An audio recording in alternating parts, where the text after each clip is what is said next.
Hello, everyone. Welcome to 10 Minutes Astrology Podcast. I'm Rhoda Chang. I'm professional astrologer and the co-founder of Academy of Astrology. Hi, everyone. I'm Pablo Lopez. I'm a diploma holder of the Faculty of Astrological Studies and a tutor there, and I'm also a psychologist. Okay, so from this week, we start a new podcast to offer you an easy way to learn astrology from the scratch. The 10 Minutes Astrology aim at beginner. You don't need to know anything about astrology. So let's beginning from the very basic topic in the astrology, the sun. Well, I think the in the astrology, especially for the beginner or for the people who just starting to know what is astrology, I think we usually will talk about, oh, I am Aquarius, or you are Scorpio, or you are something. But they just don't know what they're talking about, right? Well, they know a bit, they know a little bit, but it's not the whole thing. Yeah, so I think the things we're talking about, if I say I'm Aquarius or I'm a Gemini, that by saying that is mean that when I was born, the sun's position on the zodiac. I mean, there is a little bit more precise to be a teacher. I like to give detail, but they will confuse our beginner. So let's just stick with a very simple point that astrologers believe that when you were born, the sun's position on the zodiac, a particular sign in the zodiac, and each 30 days, the sun will move along the ecliptic. So like I was born around February, and between the 18th of January to 18th of February, the sun's position is in Aquarius. So I would say I'm Aquarius. But why this is so important, I think, be a teacher and be a professional astrologer. We know that when we speak with our student or the beginner, they usually talk about their sun sign without realizing the sun is just one part of the chart. The sun is just, I think in the chart, there's so many different things, right, Alejo? Yeah, I think so. Like when you look at the chart, if anybody has seen a chart, you can see like all of these little drawings around the chart, or symbols, let's say. Yes. And one of them is the sun, but there are, like, depending on what kind of astrologer you are, maybe there are 10, 12, sometimes 16 other points. Dear. Yeah. And each one is representing something else. So you're not just the sun.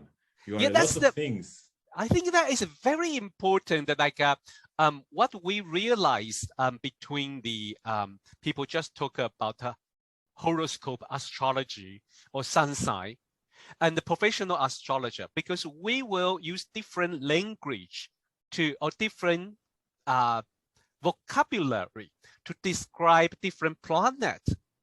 Exactly. But for people who don't know about astrology, they will just say, I am this, so I am like that. Exactly. So today we are going to learn a little bit of this kind of a technique for professional astrologer. So the first things we have to know about the story of the sun and what does sun mean in the astrology, right? Yes. So for the story of the sun, there are many stories around the sun. It's probably in a lot of mythologies, everybody kind of, in a lot of different cultures, they worship the sun. So there are a lot of stories around the sun. But one that we may use today is the story of Apollo. I really like this one. It's from, me too. From Greece, so I think it makes sense. And, Apollo was kind of an illegitimate son of Zeus. Zeus is kind of the king of the kings among the gods. And Hera is the queen of the goddesses. And Zeus had an affair with Leto. So Leto got pregnant. Hera got really pissed off. And she forbade Leto, she was not allowed to give birth on firm land.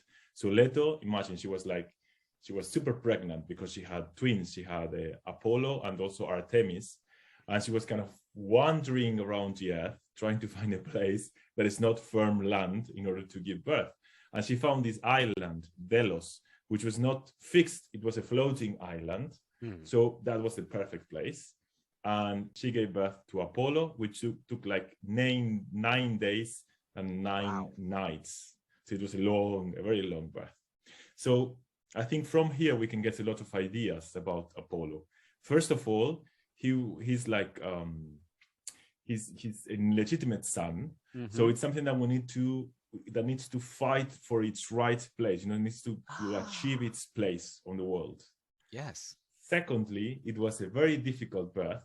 So something about the sun will have to do with striving to achieve that, to get that. It's not something that you will get easily. Contrary to popular belief, I think that most people assume that we are already our sun sign. And then when he grew up, not when he grew up, actually 4 days later, Hera sent a snake to kill Apollo's mother.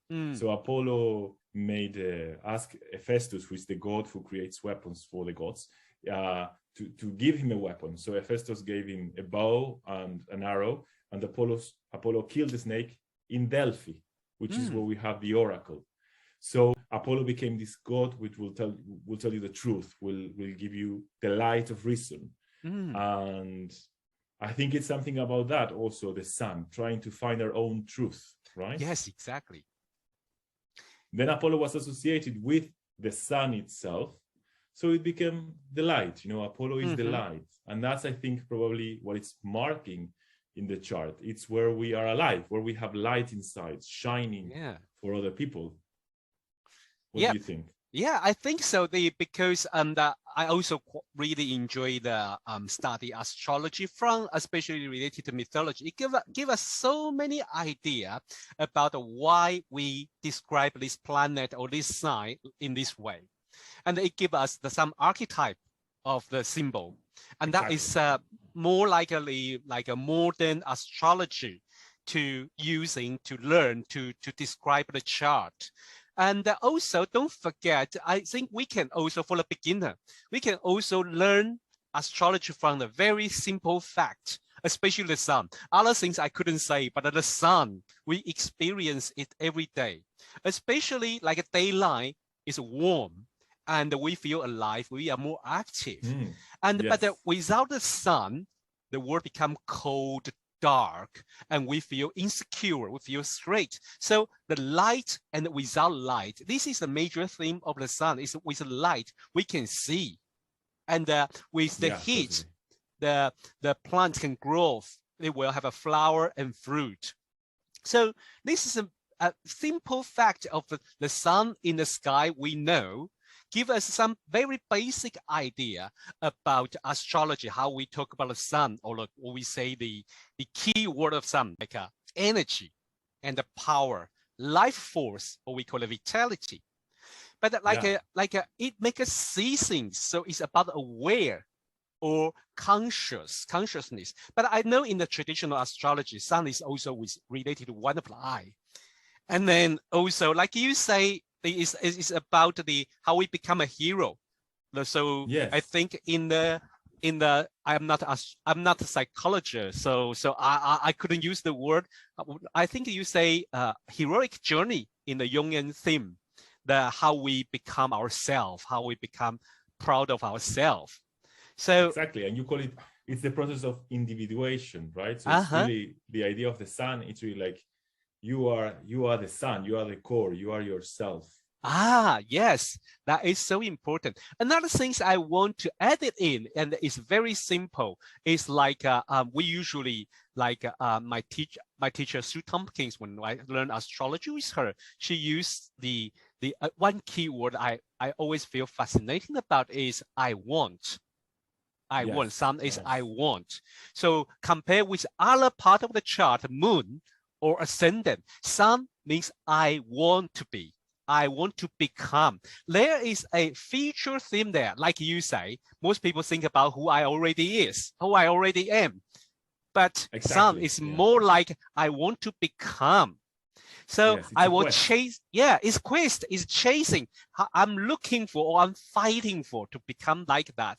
So all these kind of things, and if I achieve it, I'll be so proud. I'm like a shining sun in the sky. Exactly, yeah. So this is like a very simple and very important in astrology.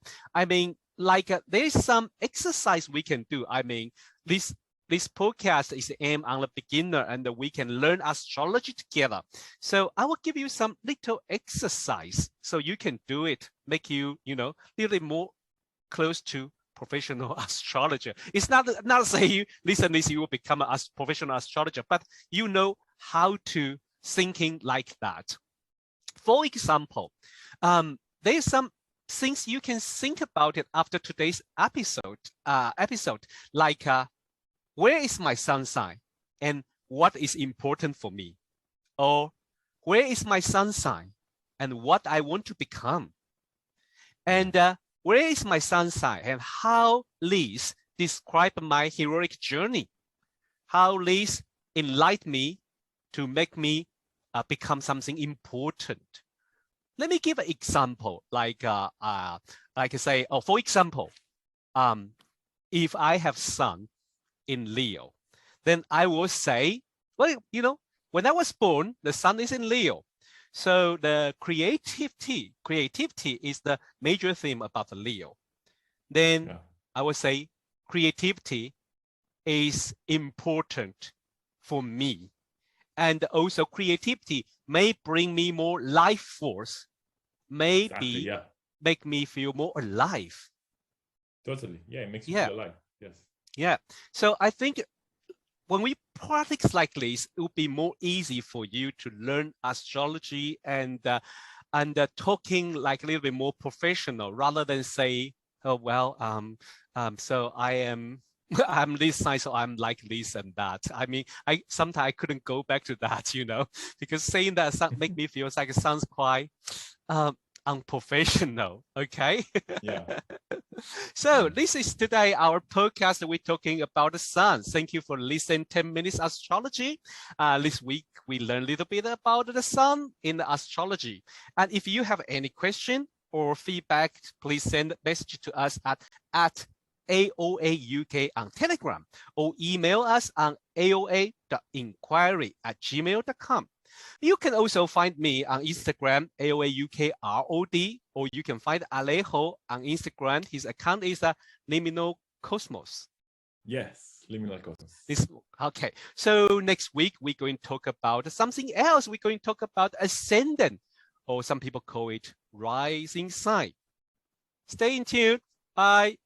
Bye-bye.